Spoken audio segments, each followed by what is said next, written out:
अन्य समाचार पर नजर करिए। समाचार सूरतમાંથી કે જ્યાં નવાપુરા જીઆઈડીસીમાં યાન બનાવતી મિલમાં ભીષણ આગ લાગી છે। સાઈ લક્ષ્મી ટ્વિસ્ટર નામની મિલમાં ભીષણ આગ લાગી હોવાની વિગતો છે। આ આગ સવારે 5 વાગે લાગેલી હતી, જે હજુ યથાવત છે। સુમિલોન પાનોલી એ સિવાયની જે ફાયરની ટીમ છે તે ઘટના સ્થળે પહોંચી છે।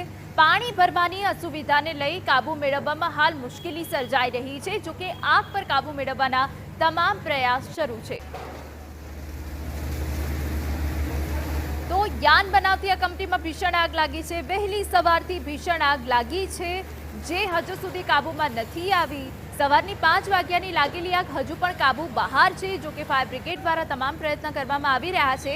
જો કે આ જીઆઈડીસીમાં કયા કારણોસર ભીષણ આગ લાગી છે તેની કોઈ સ્પષ્ટ વિગતો સામે નથી આવી, પરંતુ સાઈ લક્ષ્મી યાન કંપનીમાં ભીષણ આગ લાગી છે તેને કાબૂમાં લેવાના તમામ પ્રયાસ થઈ રહ્યા છે।